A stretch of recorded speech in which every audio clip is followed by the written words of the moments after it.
में आपका स्वागत है। जैसे कि आप जान रहे हैं कि बीपीएससी टीआरई 4 के जो बहाली आने वाली है उन्हीं को देखते हुए मैं आप लोगों के लिए डेली दानिश सर का जो बुक है इन्हीं से प्रश्न लेकर के आता हूं। मैं आप लोगों के लिए डेली इसी तरह से वीडियो प्रोवाइड करवाता हूं ताकि आने वाले जो आगामी टीआरई 4 के जो परीक्षा होने वाली है उसमें आप लोगों को अच्छा मार्क्स आ जाए, इसलिए मैं आप लोगों के लिए यह सीरीज लाया हूँ। जैसे कि आप इसमें देख सकते हैं हम आप लोगों को हिस्ट्री और ज्योग्राफी मैं आप लोगों को दोनों कंप्लीट करवा चुके हैं। हम लोग बारी बारी कर करके सारा प्रश्न history, civics, geography, physics, chemistry, bio, math, GK, GS, reasoning इस बुक से बीपीएससी टीआरई 1, टीआरई 2 और टीआरई 3 इस बुक में सारा सब्जेक्ट से दिया हुआ पूछा हुआ प्रश्न है। बोर्ड का पूछा हुआ प्रश्न बहुत महत्वपूर्ण होती है। इन्हीं को देखते हुए मैं आप लोगों के लिए जो आगामी आने वाले टीआरई 4 के जो परीक्षा होने वाली है उसमें आप लोगों को अच्छा मार्क्स आ जाएगा अगर आप पूरा 1200 प्रश्न अगर देख लेते हैं तो। चलिए देखिए यहाँ पे कहाँ से पूरा प्रश्न पूछा गया 1 to 5, 6 to 8, 9, 10, 11, 12 इस बुक में सारा प्रश्न यहाँ पे कवर किया गया है ताकि आने वाले आगामी जो प्रतियोगिता परीक्षा होने वाली है उसमें अच्छे मार्क्स आपको आ सकती हैं। अगर आप 1200 पूरा प्रश्न देख सकते हैं तो आप हमारे पिछले वीडियो अगर नहीं देखे जाकर के हिस्ट्री का, ज्योग्राफी का तो दोनों देख लें। आज हम लोग नया ऊर्जा के साथ, नया जोशों के साथ हम लोग पॉलिटिकल साइंस चालू कर रहे हैं।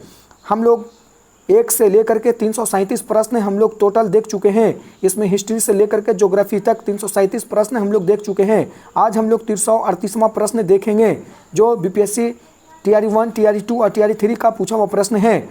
आप हमारे चैनल पर नए हैं तो चैनल को लाइक, सब्सक्राइब और शेयर जरूर कर दें। हाँ, एक बात और, मैंने कल आप लोगों से पूछा था कि मैं आप लोगों के लिए 6 से लेकर के 10 तक एससीईआरटी और एनसीईआरटी से जितने भी प्रश्न बोर्ड में आती है उन्हीं से मैं आप लोगों के प्रश्न लाने के लिए सोच रहे हैं। आप लोगों ने मांग भी किया, बहुत अच्छी बात है। मैं बहुत ही जल्द आप लोगों के लिए क्लास लाऊंगा। आप हमारे चैनल पे बने रहें। मैं आप लोगों को वादा करते हैं कि आप लोगों को पूरा बीपीएससी टीआरई 4 आने से पहले सिलेबस को कंप्लीट करवा देंगे और मुझे बहुत खुशी होगा जब आप लोग नए स्कूल में नए ऊर्जा के साथ जब ज्वाइन कीजिएगा था। सफलता एक दिन आपको हासिल होगी जब आप कड़ी मेहनत के साथ रणनीति बना करके आप तैयारी करते हैं। तो मैं आप लोगों को बतला रहे हैं, जैसे आप 1200 प्रश्न अगर देख लेते हैं पूरा इस बुक से तो आपको अच्छा प्रश्न वहाँ पे देखने को मिल सकती है टीआरई 4 में। चलिए ज़्यादा बातें नहीं करेंगे। आप हमारे चैनल पर नए हैं तो चैनल को लाइक, सब्सक्राइब और शेयर ज़रूर कर दें और कमेंट बॉक्स में इनका जवाब देने का कोशिश कीजिएगा। अगर जवाब आप लोग देते हैं तो बहुत अच्छा हमें लगती है। हमारे सब्सक्राइबर, हमारे बड़े परिवार, आप लोगों का बहुत बड़ा प्यार है, आप लोगों का बहुत बड़ा सहयोग है। हम लोग बहुत जल्द ही आप लोग से गुजारिश करते हैं कि आप हमारे चैनल को लाइक, सब्सक्राइब और शेयर ज़रूर कर दें। चलिए आज हम लोग देखते हैं 338वां प्रश्न जो पॉलिटिकल साइंस का होगा। चलिए देख लेते हैं। आप हमारे चैनल पर नए हैं तो चैनल को लाइक, सब्सक्राइब और शेयर ज़रूर कर दें। चलिए देखिए कौन सा प्रश्न यहाँ पे आया था। 338वां प्रश्न हम लोग देख लेते हैं क्या कह रहा है।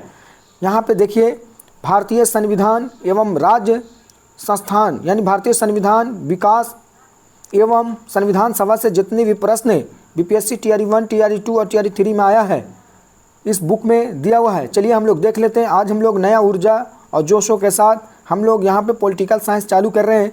बहुत जल्दी हम लोग पॉलिटिकल साइंस को भी कवर कर लेंगे। आप हमारे पिछले वीडियो अगर नहीं देखे ज्योग्राफी और हिस्ट्री का तो देख लें, आप लोगों को वीडियो आप लोगों को प्राप्त हो जाएगी। चलिए देख लेते हैं कौन सा प्रश्न आया था 338वां।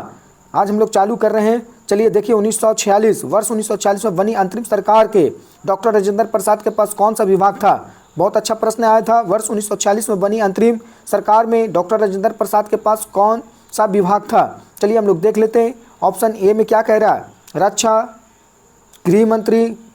मंत्री, गृह मंत्री, खाद्य एवं कृषि मंत्री, एक से अधिक, इनमें से कोई नहीं। BPSC school teacher 2023 paper 3, BPSC TRE 2 2023 का पेपर 1 का पूछा हुआ प्रश्न है। पूछा हुआ प्रश्न मोस्ट इंपॉर्टेंट होती है। जो बोर्ड का पूछा हुआ प्रश्न इसलिए इंपॉर्टेंट हो जाती है क्योंकि बहुत सारा प्रश्न रिपीट मिलता है। चलिए हम लोग देख लेते हैं। इसका आंसर आप लोग जवाब दीजिएगा। इसका आंसर हो जाएगा सी।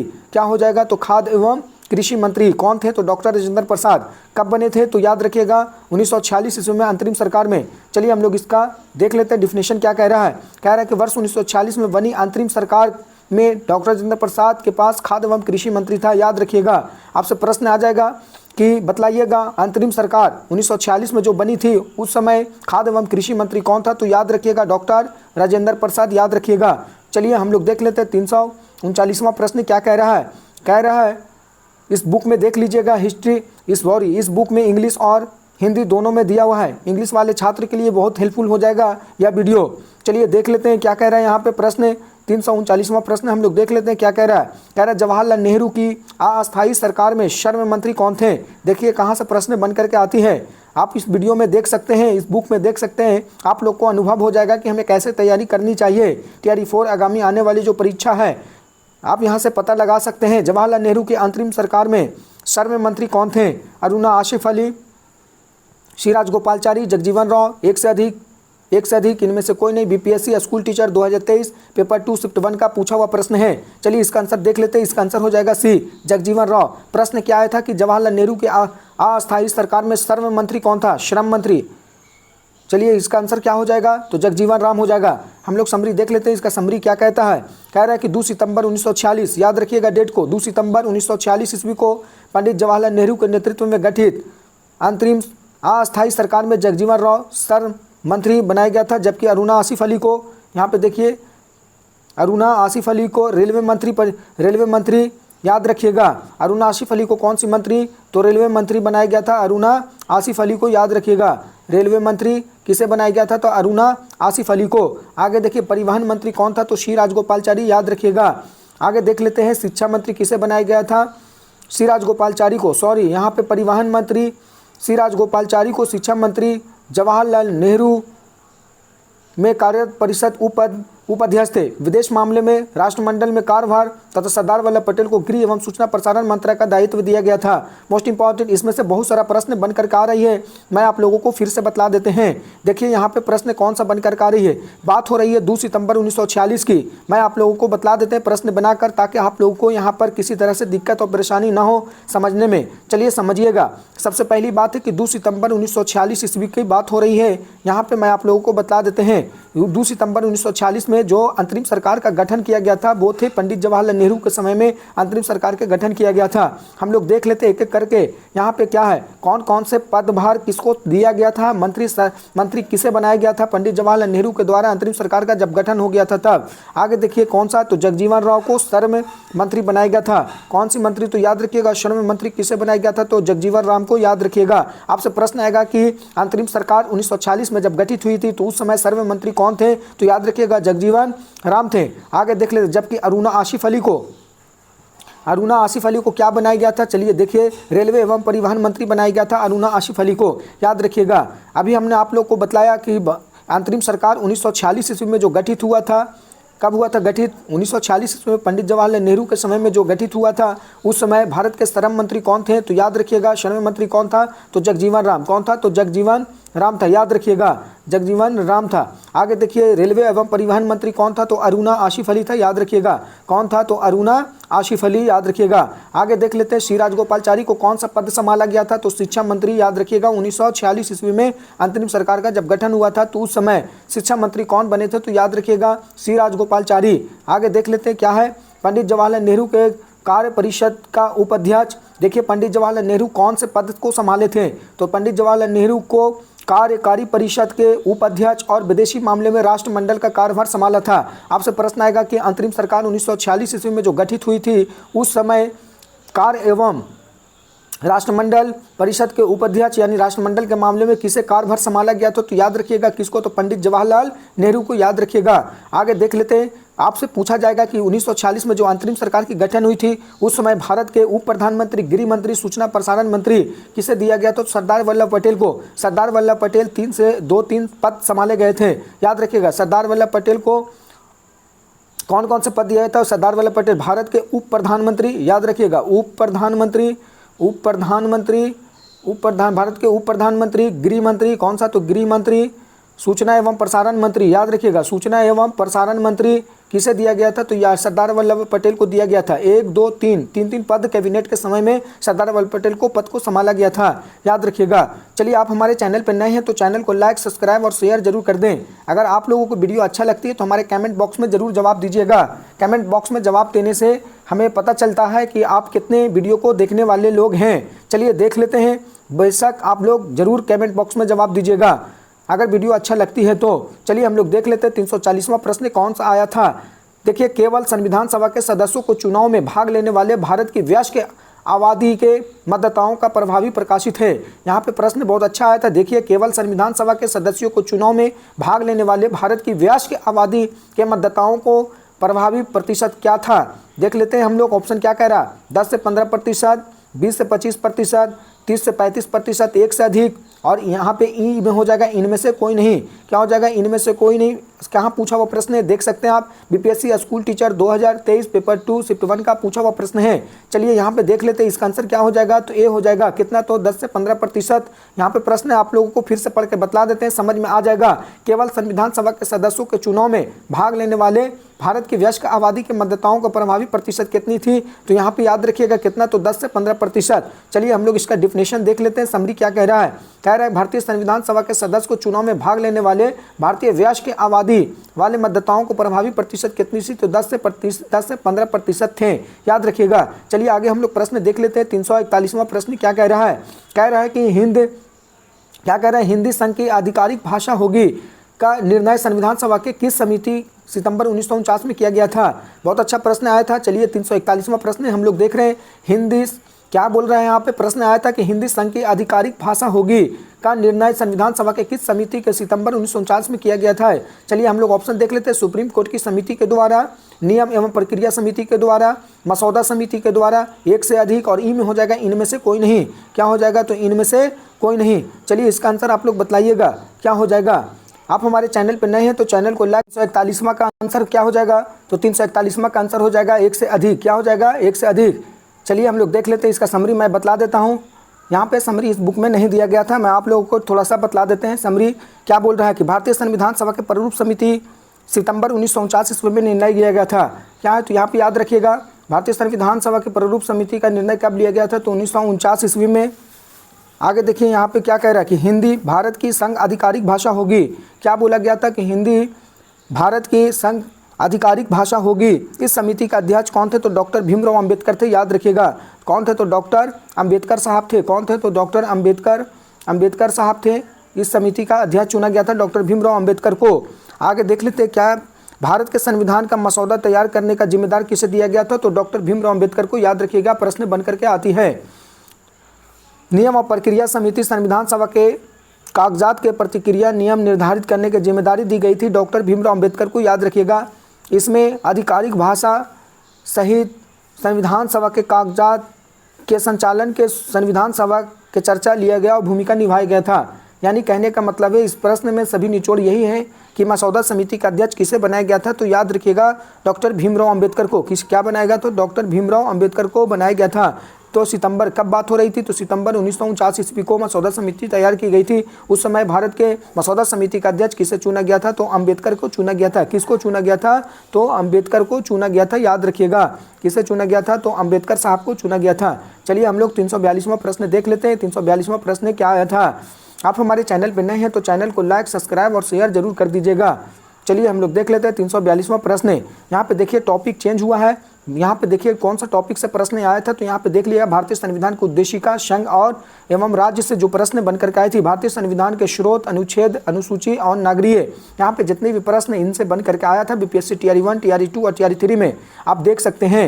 चलिए हम लोग देख लेते हैं कौन सा प्रश्न आया था। 342वां हम लोग देख लेते हैं। भारतवर्ष में संघवाद के संदर्भ में निम्नलिखित में से कौन सा कथन सत्य है। यहाँ पे प्रश्न आया था भारतवर्ष के संघवाद के संदर्भ में निम्नलिखित में से कौन सा कथन सत्य है। ऑप्शन देख लेते क्या है। एक अर्धसंघीय राज्य देश के अंतर्गत भारतीय संघवाद का परिणाम। बी में देख लेते हैं क्या कह रहा है। कह रहा है देश के एकल राज्य व्यवस्था स्थापित करना। भारतीय संघवाद देश में एकल राज्य व्यवस्था स्थापित करना। यहाँ पे देखिए भारतीय संघवाद दृढ़ एकात्मक आधार पर के साथ क्षैतिज नहीं होता है। आगे देख लेते एक से अधिक, इनमें से कोई नहीं। क्या हो जाएगा, ई में, तो इनमें से कोई नहीं। देखिए बीपीएससी टीआरई टू 14/12/2023 पेपर 1 का पूछा हुआ प्रश्न है। इसका आंसर क्या हो जाएगा? तो इसका आंसर हो जाएगा ए। क्या हो जाएगा? तो ए हो जाएगा। प्रश्न मैं फिर से पढ़कर बतला देते हैं, आप लोगों को समझ में आ जाएगा। भारतवर्ष के संघवाद के संदर्भ में निम्नलिखित में से कौन सा कथन सत्य है? चलिए इसका आंसर हो जाएगा एक अर्ध संघीय राज्य देश के अंतर्गत भारतीय संघवाद का परिणाम। चलिए हम लोग देख लेते हैं इसका समरी क्या कह रहा है। कह रहा है कि भारतीय संघ में क्या बोल रहा है कि भारतवर्ष में संघवाद के संदर्भ में कथन एक अर्ध संघीय राज्य देश के अंतर्गत भारतीय संघवाद परिणाम सत्य है।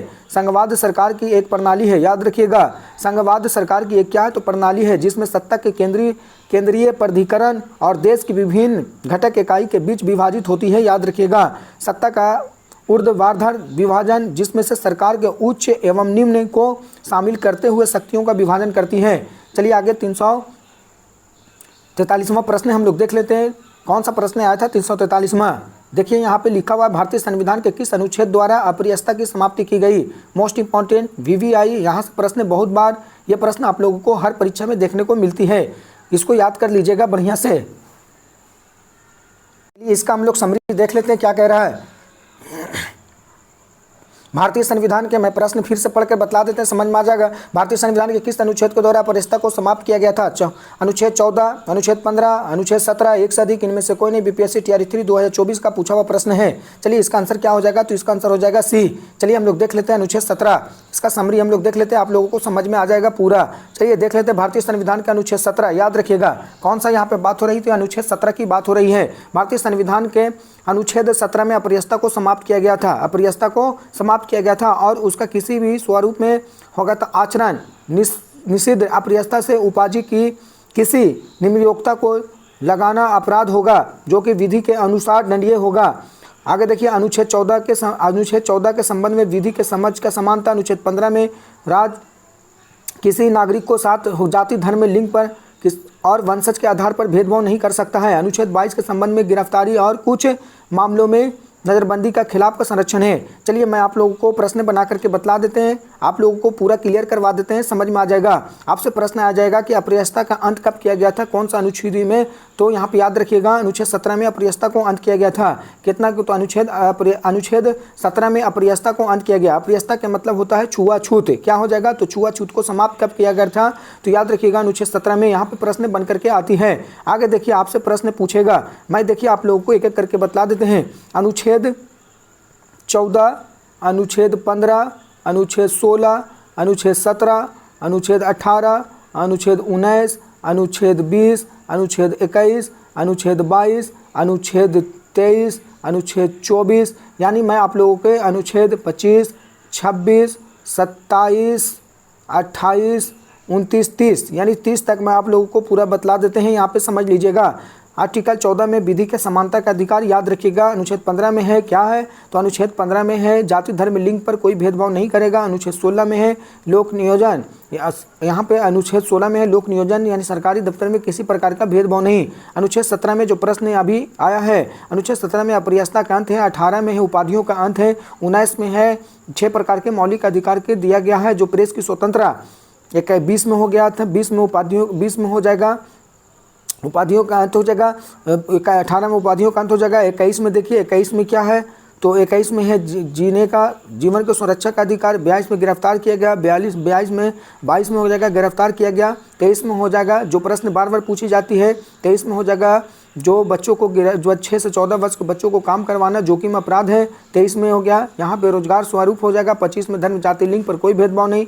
यहाँ पे आप लोगों को पूरा आप लोगों को फिर से मैं डिटेल्स में जब आएगा प्रश्न तो बतला देंगे, याद रखिएगा। अभी यहाँ पे जानने की कोशिश करिए कि अप्रियता को अंत कब किया गया था। तो आर्टिकल 17 में अप्रियता को अंत किया गया था यानी छुआछूत को अंत किया गया था। 14 में विधि के समानता का अधिकार। 15 में हो जाएगा धर्म, जाति, लिंग पर कोई भेदभाव नहीं करेगा। 22 में क्या है? तो गिरफ्तारी और कुछ मामलों में नज़रबंदी खिलाफ संरक्षण देना आर्टिकल 22 में है। चलिए आगे हम लोग देख लेते हैं 344वां प्रश्न क्या आया था। वो यहाँ पे देखिए समुद्र व्यापारी भारतीय नागरिक OIC योजना भारत के निम्नलिखित में से किस अधिनियम द्वारा प्रारंभ की गई थी? समुद्र व्यापारी भारतीय नागरिकता OIC योजना भारत के निम्नलिखित में से किस अधिनियम द्वारा प्रारंभ किया गया था?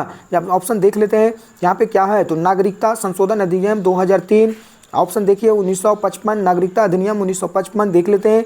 और यहाँ पे देखिए क्या है, तो नागरिकता संशोधन अधिनियम 2019। यहाँ पे एक से हो जाएगा अधिक, इनमें से कोई नहीं। यहाँ पे देखिए एक से अधिक, इनमें से कोई नहीं। BPSC school teacher 2023 paper 2 shift 1 का पूछा हुआ प्रश्न है। चलिए शिफ्ट 2 का पूछा हुआ प्रश्न है, इसका आंसर आप लोग बताइएगा। इसका आंसर हो जाएगा बी। क्या हो जाएगा, तो इसका आंसर हो जाएगा बी, यानी नागरिकता अधिनियम 1955। आगे देख लेते हैं इसका समरी क्या कह रहा है। कह रहा है कि अगस्त 2005 में, कब की बात आ रही है यहाँ पे, तो अगस्त 2005 में नागरिकता अधिनियम 1955, यानी कहने का मतलब है आपसे प्रश्न बन करके आ रहा है यहाँ पे नागरिकता अधिनियम कब लाया गया था, तो 1955 में, याद रखिएगा। आगे संशोधन में समुद्र व्यापारी भारतीय नागरिकता ओआईसी योजना की शुरू की गई थी। इस योजना के अंतर्गत भारतीय मूल के नागरिकों, समुद्र व्यापारी और भारतीय नागरिकों के रूप में पंजीकरण करवाने योग्य होंगे। 26 जनवरी 1950 ईस्वी को उसके पश्चात भारत के नागरिक थे। भारत में नागरिक होने के पात्र पाकिस्तान, बांग्लादेश सरकार जिसे विशिष्ट देश के नागरिक को छोड़कर। अब देखिए यहाँ पे प्रश्न कौन सा बनकर आ रही है, मैं फिर से बता देते हैं आपसे। प्रश्न यही है कि नागरिकता अधिनियम कब पारित हुआ था, तो याद रखिएगा 1955 में संशोधन किया गया था। और देखिए यहाँ पे कब यहाँ पे नागरिकता प्राप्त हासिल किया जाता है, 26 जनवरी 1950 ईस्वी को, याद रखिएगा। आगे देखिए यहाँ पे 345वां प्रश्न क्या आया था। आप हमारे चैनल पर नए हैं तो चैनल को लाइक, सब्सक्राइब और शेयर जरूर कर दीजिएगा। चलिए देखते हैं, भारतवर्ष में संविधान सभा की प्रस्तावना में बंधुत्व निम्नलिखित में से मुख्यतः किसे आश्रित करता है। मैं फिर से प्रश्न पढ़ करके बतला देते हैं। भारतवर्ष के संविधान की प्रस्तावना में बंधुत्व, यहाँ पे बात आई है, बंधुत्व निम्नलिखित में से मुख्यतः किसे आश्रित करता है। ऑप्शन देख लेते हैं। व्यक्ति की गरिमा, देश की एकता एवं अखंडता, नागरिकों के न्याय एवं स्वतंत्रता एवं समानता। आगे देखिए ई हो जाएगा, डी में से हो जाएगा, इनमें से कोई नहीं। ई हो जाएगा उपयुक्त एक से अधिक, इनमें से कोई नहीं। BPSC school teacher 2023 paper 2 shift 1 का पूछा हुआ प्रश्न है। चलिए इसका आंसर क्या हो जाएगा, तो इसका आंसर हो जाएगा डी। क्या हो जाएगा, तो डी। प्रश्न फिर से देख लेते हैं, पढ़ करके आप लोगों को समझ में आ जाएगा। भारतवर्ष संविधान की प्रस्तावना में बंधुत्व के निम्नलिखित में से किस पर आश्रित है, तो आप देख सकते हैं इसमें आंसर हो जाएगा एक से अधिक, यानी कौन सा, तो व्यक्ति की गरिमा हो, देश की एकता अखंडता, नागरिकों को न्याय एवं स्वतंत्रता एवं समानता। इसका आंसर हो जाएगा, क्या हो जाएगा, तो एक से अधिक हो जाएगा, एक से अधिक। चलिए इसका हम लोग समरी देख लेते हैं। डिफिनेशन क्या कह रहा है। कह रहा है कि भारतीय संविधान की प्रस्तावना में बंधुत्व का अर्थ भाईचारगी की भावना।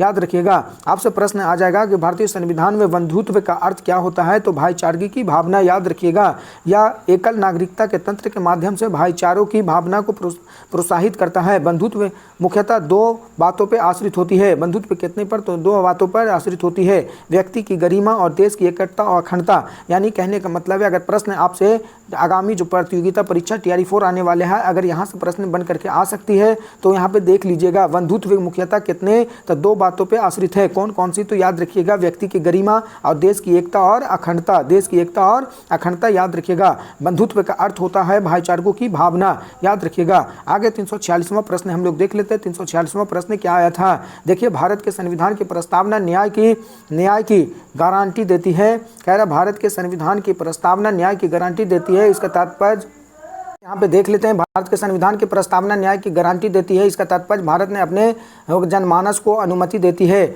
चलिए देखिए यहाँ पे प्रश्न जो आया था, भारत के संविधान की प्रस्तावना न्याय की गारंटी देती है। इसका तात्पर्य है कि भारत अपने जनमानस को अनुमति देती है, अपने प्रतिनिधियों को निर्वाचन की, कुछ मूल अधिकार रखने की। आगे देखिए यहाँ पे निर्माण में भागीदारी, एक से अधिक, इनमें से कोई नहीं। क्या हो जाएगा, यहाँ पे देखिए पूछा हुआ प्रश्न है। बीपीएससी TRE 3 20/7/2024 1 to 5 का पूछा हुआ प्रश्न है। चलिए इसका आंसर क्या हो जाएगा, तो इसका आंसर हो जाएगा बी, कुछ मूल अधिकार को रखने की। यहाँ पे प्रश्न जो आया था देख लीजिएगा। चलिए इसका हम लोग समरी जान लेते हैं, क्या है समरी। कह रहा प्रस्तावना संविधान की एक परिचय है। प्रस्तावना एक संविधान का एक परिचय है, राष्ट्र एवं आकांक्षाओं मूल को दर्शाती है। इसका उद्देश्य है कि नागरिकों के न्याय, स्वतंत्रता, समानता, बंधुता सुनिश्चित करना। प्रस्तावना में न्याय शब्द सामाजिक, आर्थिक, राजनीतिक न्याय को शामिल करती है, याद रखिएगा। चलिए देखिए, सामाजिक न्याय समाज की असमानताओं को मूल को सुनिश्चित करता है और सभी के लिए एक समान व्यवहार की पुष्टि करता है। आगे देखिए यहाँ पे क्या है, न्याय आर्थिक, न्याय का अर्थ है आर्थिक असमानता का अभाव, किसी के लिए समान अवसरों का प्रावधान, राजनीतिक न्याय सुनिश्चित करता, भारत की सभी नागरिकों को सरकारी प्रक्रिया में समान आवाज़ हो। चलिए यहाँ पे प्रश्न बना करके बता देते हैं, आप लोगों को समझ में आ जाएगा। यहाँ पे प्रश्न देखिए, इसका उद्देश्य यानी किसका उद्देश्य, तो यहाँ पे बंधुत्व को सुनिश्चित करती है। कौन सा, यहाँ पे देखिएगा, नागरिकों को उद्देश्य है न्याय, स्वतंत्रता, समानता और बंधुता सुनिश्चित करना। प्रस्तावना, यहाँ पे प्रस्तावना में देखिए यहाँ पे बात आई है न्याय, यानी न्याय शब्द, प्रस्तावना में न्याय शब्द कौन सा है, तो याद रखिएगा सामाजिक, आर्थिक, राजनीतिक को शामिल करता है न्याय शब्द में, याद रखिएगा। चलिए आगे हम लोग देख लेते हैं 347वां प्रश्न। यहाँ पे क्या कह रहा है 347वां प्रश्न, भारत ने सशक्त केंद्र के साथ संघीय प्रणाली का विचार किस देश में लिया। कह रहा भारत के सशक्त केंद्र के साथ संघीय प्रणाली का विचार किस देश से लिया। कनाडा से, अमेरिका से, यूके, यूनाइटेड किंगडम जिसको बोलते हैं, एक से अधिक, इनमें से कोई नहीं। चलिए देखिए यहाँ पे प्रश्न क्या आया था, बहुत अच्छा प्रश्न है जो बार बार प्रश्न पूछा जाता है। भारत ने सशक्त केंद्र के साथ संघीय प्रणाली का विचार किस देश से लिया, तो कनाडा से, अमेरिका से, यूके मतलब यूनाइटेड किंगडम, यूके मतलब यूनाइटेड किंगडम, एक से अधिक, इनमें से कोई नहीं। बीपीएससी टीआरई 3 जुलाई 2024 का पूछा हुआ प्रश्न है। चलिए इसका आंसर का जवाब दीजिए, इसका क्वेश्चन का जवाब दीजिए। इसका आंसर हो जाएगा ए, क्या हो जाएगा, तो कनाडा हो जाएगा। चलिए हम लोग समरी देख लेते हैं, कनाडा क्या है, तो भारतीय संविधान में कनाडा के संविधान के संघीय प्रणाली का विचार लिया गया, याद रखिएगा। कौन सा प्रणाली, तो संघीय प्रणाली का विचार लिया गया है। आगे देखिए यहाँ पे संघीय शासन प्रणाली जिसमें केंद्र और सरकार के पास राज्यों को तुलना में अधिक शक्तियाँ देती हैं। संघीय प्रणाली केंद्र और राज्यों के राजस्व के बंटवारा करती है, याद रखिएगा। आगे देखिए यहाँ पे आज हम लोग प्रश्न यहाँ तक ही समाप्त करते हैं। आप हमारे चैनल पर नए हैं तो चैनल को लाइक, सब्सक्राइब और शेयर जरूर कर दें। अगर आप हमारे पिछले वीडियो अगर नहीं देखे, ज्योग्राफी और हिस्ट्री दोनों कंप्लीट कर चुके हैं हम लोग। हिस्ट्री और ज्योग्राफी हम लोग पूरा 1 से लेकर के 337 प्रश्न हम लोग पूरा हिस्ट्री और ज्योग्राफी का कंप्लीट कर चुके हैं। आज हम लोग 338 से स्टार्ट किए हैं। पॉलिटिकल साइंस का 338 प्रश्न हम लोग आज स्टार्ट किए हैं। हम लोग पूरा 1200 प्रश्न पूरा कंप्लीट करवा देंगे। आप हमारे चैनल पे बने रहें। आपका क्लास कैसा लगता है आप हमारे कमेंट बॉक्स में ज़रूर जवाब दीजिएगा।